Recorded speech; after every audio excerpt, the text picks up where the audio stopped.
Hello, welcome to the Cutieful Yarns podcast episode for November of 2023. It's the last day of November, so I just got in and I've got just a few things to share with you and a fun little life hack for your Christmas gift knitting if you're interested. So I'm Christina and you can find me on Ravelry as Chrisar, that's CHRISSAAH. On Instagram, my yarn dyeing company is Cutieful Yarns on Instagram, and you can find me there.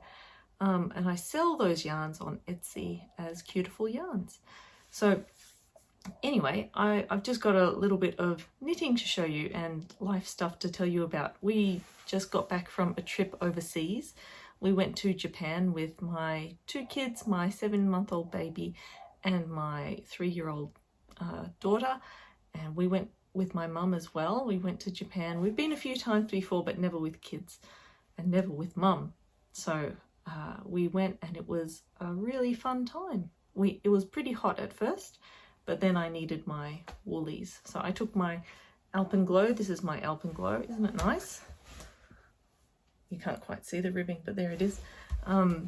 This is my Alpenglow knitted with the spin cycle yarns that it calls for, which I just love, and it was so much fun to knit. I actually had a bit of a disaster knitting this. When I knit it, I got to about, I think had I separated? Maybe not quite, but I realized that it was too small and I had to rip the whole thing back and start again in the next size up. So I think I did separate for the sleeves, and then I realized, and then I had to rip that back. It was a real shame, but I enjoyed knitting it so much that it wasn't too bad to have to do it again. That seems to be a theme with my knitting. I do tend to have to knit things twice. Anyway, a little bit of knitting to start off with. I'll just show you how I'm going on my gingerbread sweater. This is in a project bag that I made out of some wool tweed. It's got pretty lining. I didn't interface it, so it's very floppy. That was years ago. Anyway, this is my gingerbread. I've already got one, but I liked it so much that I am making another one. And this is how I am so far. It's slow going. I'm knitting, I measured my gauge and it seemed a little bit small. So I'm knitting a size larger than I did last time. And I'm worried now that it's going to be too big, but it's sort of hard to tell until it's full length. I'm in my bedroom, so my drawer is right here.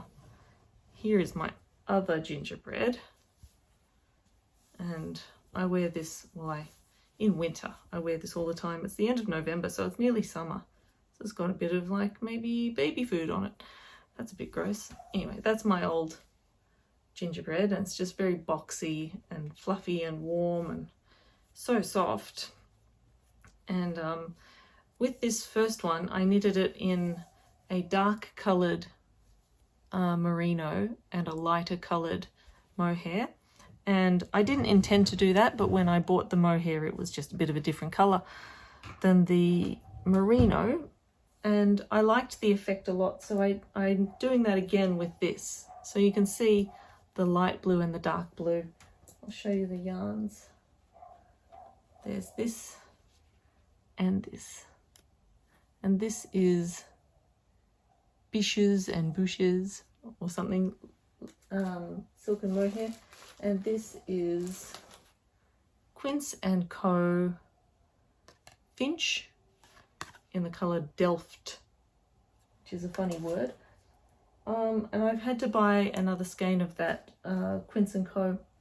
I'm just not quite sure how the yardage is going to turn out, but I can always buy some more. I didn't buy it at a show or anything, you know, I can just buy it online. Bought it from a website called Sunspun, which is an Australian shop in Queensland or somewhere. So the only other thing I've been really doing, because I took some knitting to Japan and I did not knit a single stitch while I was there. I only knit a little bit on the plane going there, none on the way home. I just didn't do any knitting. I was quite busy. But what I've done is I've outsourced a little bit of my knitting so that my gift knitting goes a little bit better. I tend to like to make my brother socks, and I'm also knitting socks for a friend's son, which is something I wouldn't normally agree to, and in fact should not have agreed to, but that's what I did. So I'll show you what I've done. So firstly, this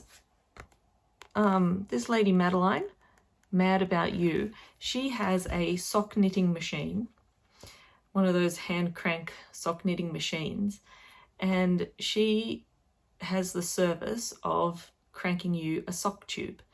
So what I did was and I've done it a few times now, I've sent away some sock yarn in the skein and I've said, could you crank me a tube and leave 20 grams left over for me to do heels, toes and cuffs. And she can do two sizes. She can do 64 stitches or 72 stitches, I think. Yeah, that's right. So 8 stitches difference. So for my brother, I get the 72 stitches, and for if I'm making something for my mum or for me, it's 64 stitch. And the gauge can vary a little bit, and yeah, like because yarns are thinner or thicker, sometimes it varies a little bit what you get. So let me show you a couple of these tubes. So here's one. This one is a 64 stitch tube. I wanted this one for me. And this is the Freckled Whimsy colorway Beauty and the Beast, I think. But isn't that pretty? So look at all that knitting I didn't have to do. And I've got 20 grams here to do the heels, toes and cuffs, which is quite generous. So what I normally do is I rip out these orange ends, which she just uses to get it started and finish off. And I pick up my stitches and I knit a toe. And I do the same on both ends. Then I find the middle, cut it in half. And I do a cuff and I do an afterthought heel, measuring, carefully when I do it. So let's see, here's one I've been making for my brother. This is also Freckled Whimsy. I can't remember the color, but it's lovely browns, greens and a purple and a cream color. So as you can see, I've done a toe.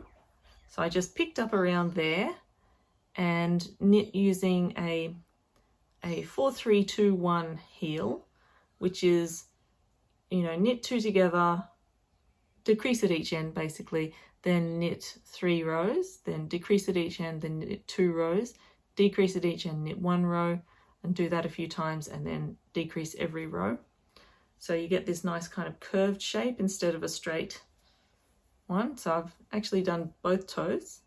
And you can be picky and do the same color, and you can be picky and make sure that you do both socks going the same direction, because these are going different directions now because, I just did either end. But Paul's not going to mind. My brother's not going to mind. He's not going to notice. He's the most sock-worthy person in the world. He wears his socks so much. He wears nothing but the socks I knit him. And I try and make sure that I do socks for him for Christmas and for his birthday every year. So that's what I've done so far with that.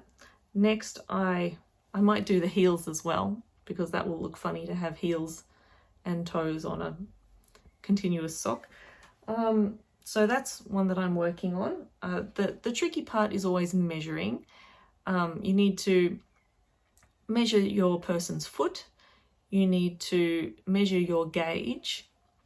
You need to figure out how many rows your heel is going to be, and therefore how long it's going to be, and then just subtract that from the total foot length, and that's where you cut. You pick up either side of the row that you cut, and then you cut the middle row, and blah, blah, blah. Easy. Now these are the ones that I'm doing for a friend's son. What's going on here? Oh yeah, this one's done. So what Mad About You can do for you, she can also do a hung hem. I think that's what it's called, where it's turned there and sewn. So it's a hung hem. I don't know if this works as well for socks, but like I just didn't want to work so hard on these. The grocery girls have a sock machine and they do hung hems all the time. So anyway, this is the heel that I wind up doing. You cut here and you knit outwards in a circle. So you end up with a target kind of thing going on. It works really well. And I got this pattern recipe from the Yarn Harlot's Patreon, Stephanie Pearl McPhee's Patreon. She does really lovely videos. I've never regretted being a patron of hers. So all I need to do is sew in the ends and block these, and I'm done. So you can see I've got a needle here. I've done my toe.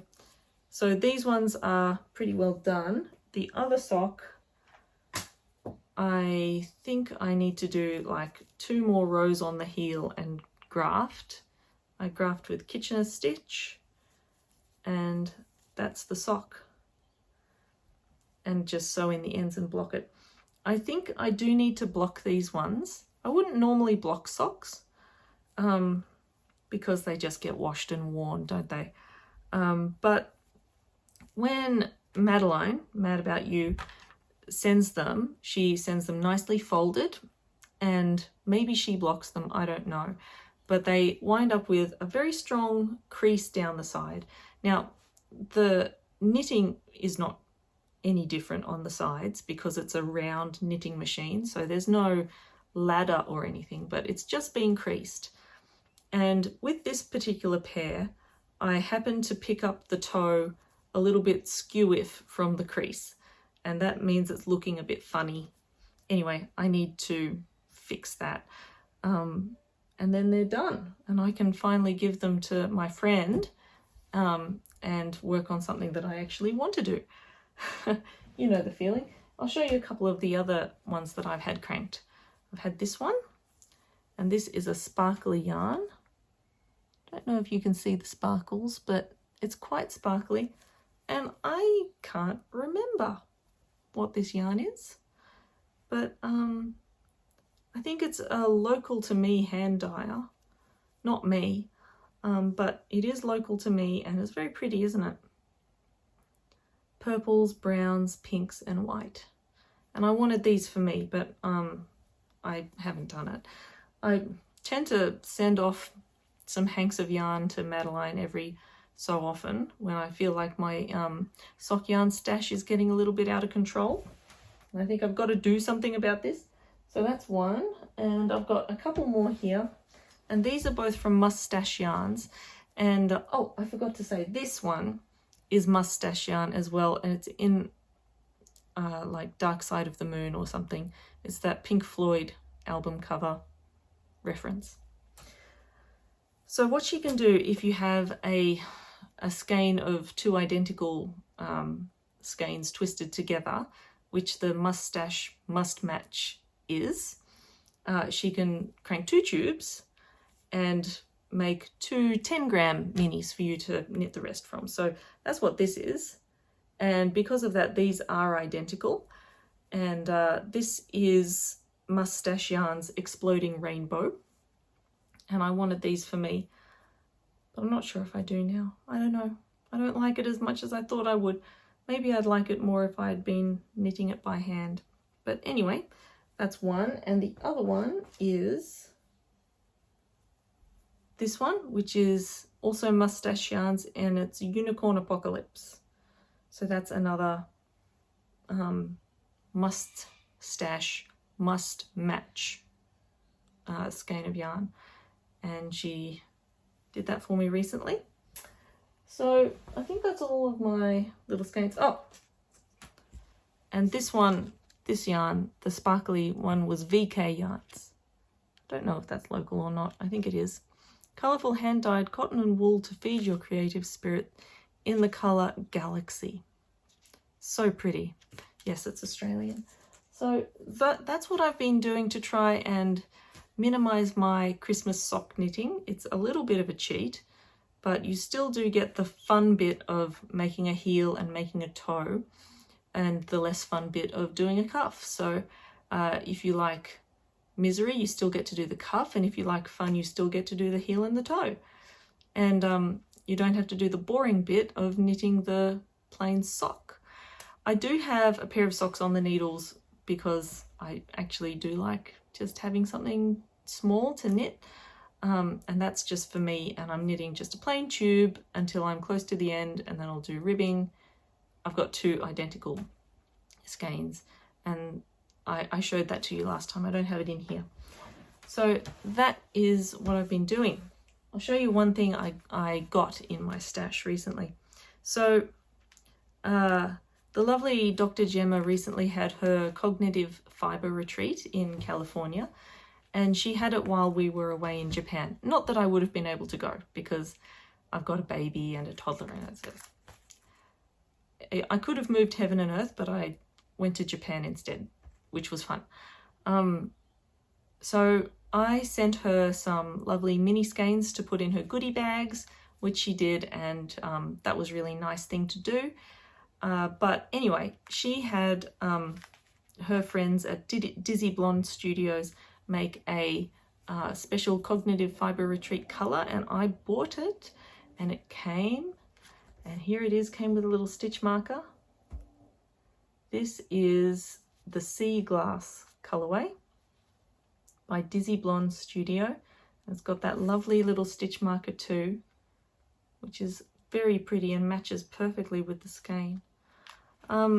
This is 100% merino, and it's a funny weight to me. It's 4 ounces, which is 113 grams. Now I'm very metric, being Australian, and it's all I've ever known is metric. So 113 grams is a strange weight, and it's 512 meters, which is also strange. So I feel like this is a light fingering, light 4-ply or 3-ply kind of weight.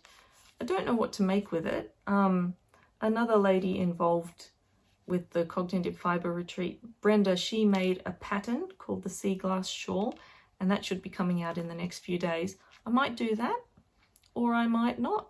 I'm not sure. But either way, I think this is lovely. I did buy it. I was not sent it. And I think it's just beautiful. I think it's going to have to marinate in my stash for a while before I decide. So that's all my knitting. I'll show you a little bit of yarn now. So hold the phone. Okay, I'm back with some yarn that I've been photographing for my Etsy shop. I hope this doesn't rattle too much. But I'll show you some of my gradients because they're really fun. First one I've got is this lovely teal blue. And can you see how lovely and deep this one is? I think I mixed it with a bit of black. So that is, these are sock yarn. So there's nylon in these, and they are, oh gee, it's nice yarn. That's lovely.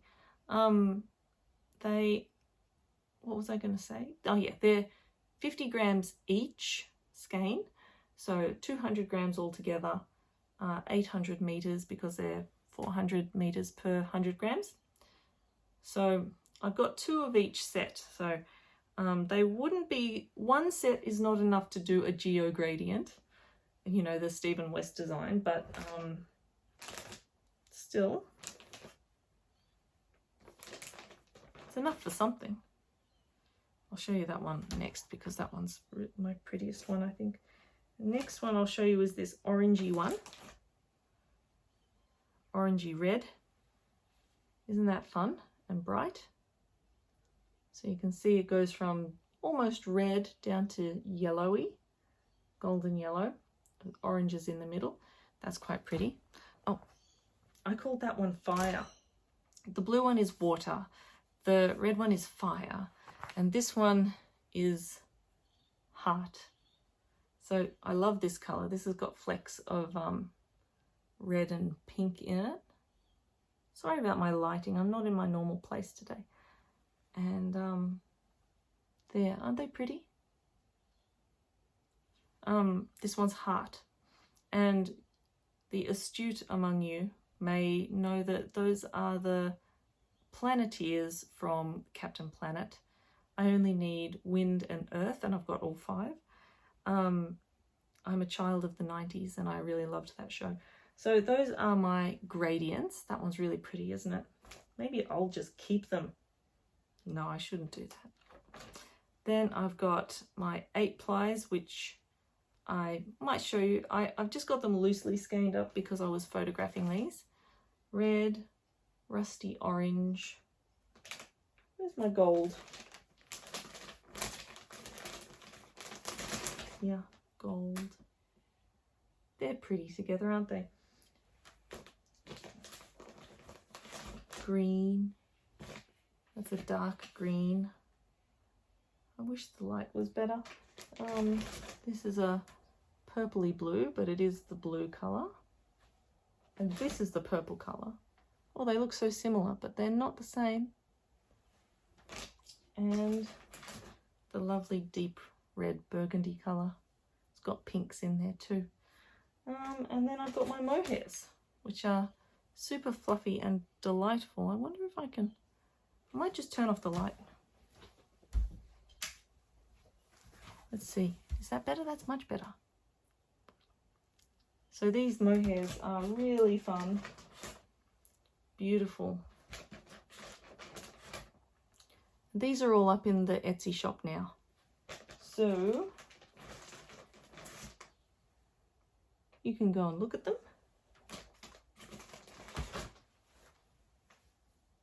There, that's all of them. Yeah, I only have 7 colours so far of the mohair and the merino, but I feel like they're colours that I would want to knit with, and they're colours that I sort of do knit with. I knit with these deep colours all the time. So that's why I went for those colours. Yeah, so that's about all I have for you today. Next month is December, so I'll probably finish a bunch of socks and a bit of other knitting. Yeah, so that will be enough for today. So I will see you next month, probably. And you can find those yarns on my Etsy shop if you wish. And if you don't wish, then that's fine too. I hope to see you on the Instagram. So thank you very much. See you next time. Bye.